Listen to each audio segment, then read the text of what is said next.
Año 1961. Montañas rocosas en los Estados Unidos, estado de Idaho. Una casa perdida en las montañas. Un hombre de barba blanca baja las escaleras de su sótano y coge una escopeta, una de sus favoritas. El hombre era aficionado a la caza. Decide subir las escaleras y en el vestíbulo se descerraja un tiro. Este hombre era Ernest Hemingway. ¿Pero por qué se suicidó Ernest Hemingway? Tenía fuertes dolores físicos, había sufrido accidentes de avioneta 2 días seguidos en África. Esto le causó depresiones, molestias, inseguridades, sufrimientos, ansiedades. Tuvo tratamiento psicológico en una clínica en Minnesota a consecuencia de todo esto. Y también una tercera causa probablemente le llevó a cometer suicidio. ¿Qué fue lo que le sucedió? Él lo decía a sus amigos, nadie le creía, decían, Hemingway está ya paranoico, la enfermedad mental le está afectando demasiado.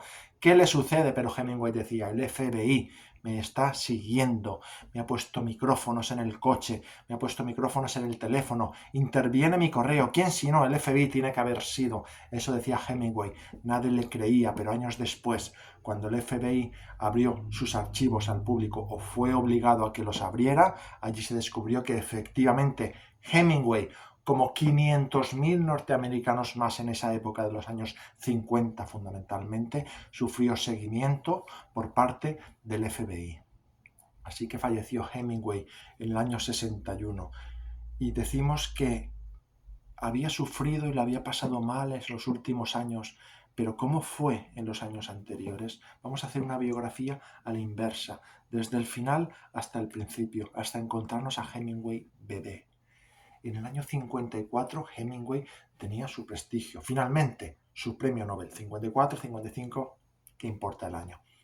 Había recibido el premio Nobel y antes, 2, 3, 4 años antes, el premio Pulitzer por, a mi juicio, el mejor de los libros, El viejo y el mar. Hemingway tenía todo ese prestigio acumulado, tenía una vida de aventuras, viajes a África, cacerías, viajes por Europa, reportero de guerra, de muchas guerras, las iremos desmenuzando aquí poco a poco en esta biografía, tuk, tuk, tuk, tuk, hacia atrás, como decimos. Hemingway temía que el FBI revelase algo de su pasado en los seguimientos, alguna de sus opiniones y todo ese prestigio acumulado de premio Nobel y premio Pulitzer se viniera abajo. Imagínate toda la vida construyendo una carrera, un prestigio y que habladurías y macartismo en los años 50, donde todo el mundo podía ser acusado falsamente o no falsamente de comunismo, de traición al país, él no quería verse envuelto en esto. Así que Hemingway vio su prestigio amenazado. Y esto fue uno de los motivos de sus sufrimientos psicológicos que le condujo al suicidio al final de su vida. En los años 40, efectivamente, Hemingway sí había colaborado con el FBI voluntariamente. Él se ofreció a delatar, a denunciar a posibles espías alemanes que estuvieran actuando en la isla de Cuba, donde él solía pasar los inviernos. Cuba, los Cayos de Florida. Él conocía al embajador en Cuba, él tenía contactos a nivel social y se ofreció a colaborar con el FBI. Pero el FBI en el año 44 dijo, no nos son muy útiles las informaciones que Ernest nos está dando, cortemos la colaboración. Es decir, que ese contacto ya venía de los años anteriores, de los años 40 en la Guerra Mundial. Tenemos a Hemingway que poco a poco iba elaborando su prestigio literario y estaba más consolidado. Escribió ese gran relato corto o novela larga que fue El viejo y el mar, del que luego hablaremos aquí. Hemingway en los años 20 fue a París con la segunda de sus 4 esposas. Fueron los años que Gertrude Stein llamaba la generación perdida. Scott Fitzgerald, Hemingway mismo, John Dos Passos, amigo también de Hemingway, todos ellos constituían unos americanos expatriados que por motivos, entre otros, económicos, puesto que París, después de la Primera Guerra Mundial, el franco con respecto al dólar estaba muy devaluado y era muy barato para los americanos, muchos acudieron allí por ese motivo económico y también, obviamente, lógicamente, porque París entonces, a principios del siglo XX, como lo era ya desde unas décadas anteriores, era como el faro, la luminaria cultural del mundo en Occidente, o del mundo en general. Y allí acudieron ellos, también Picasso, Juan Gris, eran asiduos al salón de Gertrude Stein. amigos todos de la generación perdida. También estaba por allí Ezra Pound, gran poeta norteamericano del que algún día hablaremos, Pigmalión, de tantos otros literatos que tejió, ayudó a construir su carrera. También estaba de muchos de ellos. Hablaremos de ellos más adelante, otro día, otro día. Estaba también James Joyce, escritor del Ulises irlandés. Genial, también hablaremos de él. Muchas cosas pendientes. Pues Hemingway en los años 20 conoció a todos ellos. Hemingway había participado en la Segunda Guerra Mundial como reportero de guerra para el Toronto Star, en la Guerra Civil Española, informando desde el bando republicano, y estas veleidades quizás izquierdistas fueron lo que Hemingway años después temía que el FBI revelase o sacase a la luz o le diese más bombo, como diciendo Hemingway, veis, el escritor premio Nobel, pero comunista. Entonces era lo que él temía.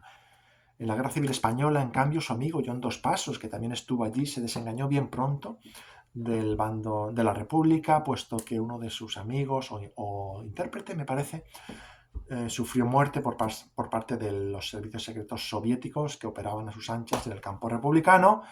John Dos Passos se separó de ese campo republicano. Hemingway, pues bueno, ahí se mantenía. Escribió un libro pacifista, ¿Por quién doblan las campanas?, sobre ese periodo de guerra. Y también participó efectivamente en la Primera Guerra Mundial. Quiso hacerlo en primera línea de combate, pero fue desechado por su mala vista, así que se apuntó como conductor de ambulancias e informando también para algún que otro periódico de lo que sucedía en el frente de batalla. Hemingway participó en la Primera Guerra Mundial. Un personaje aventurero, viajes a África, guiones para Hollywood, tener y no tener. Ahí está Lauren Bacall y Humphrey Bogart, me parece. Primera Guerra Mundial, Segunda Guerra Mundial, Guerra Civil Americana, toda esta experiencia plasmada en sus libros, entre ellos El viejo y el mar, escrito en un estilo muy suyo, conciso, concreto, sin grandes adjetivos, no tantas metáforas y con frases declarativas como sentenciosas. Ese estilo que dijera ya que desde que tuvo 18 años, cuando empezó a trabajar en Kansas City para un periódico local, era el libro de estilo del periódico el que tanto le influyó en su literatura posterior. El viejo y el mar es la última batalla del gran guerrero. De un guerrero, puesto que la pesca es un oficio duro, lo era, no sé ahora, quizás también, seguro que también. Entonces, un viejo pescador al que su ayudante joven le abandona, digamos, le cuida en cierta medida todavía, pero le abandona en sus pesquerías porque ya tiene mala suerte el hombre, no pesca mucho, entonces ya se va solo y un día encuentra y sigue a un gran atún. Es una historia tipo Moby Dick, en lugar de ballenas, atunes. ¿Y cómo acabará esta persecución? El viejo, desgastado por los años, ¿conseguirá capturar al atún o no lo conseguirá capturar? ¿Sobrevivirá a las duras condiciones del mar Caribe, persiguiendo al atún o no? Este es el relato que recomiendo hoy de Hemingway. También otro, París era una fiesta, que él escribió hacia el final de su vida con unos apuntes que creía perdidos y que rescató de una maleta perdida. Apuntes que tomó en su momento durante los años 20 en París, esos años tan felices para él y para tantos, según parece.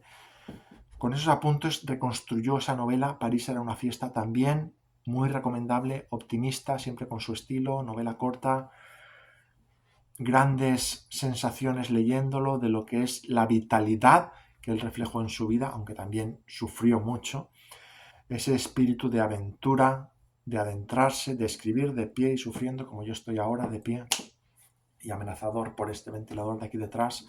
Ese fue Hemingway, todo un personaje. Los toros en Pamplona en los años 50 con Franco, pero ya desde los años 20 visitó España y se llevó a toda la tropa, a sus amigos de París, a España. España, que entonces era un país exótico, norteafricano, podríamos decir, pero no norteafricano, sino peculiar dentro de las Europas. Con su personalidad característica ya le atrajo a Hemingway, ese gran aventurero y ese gran escritor también.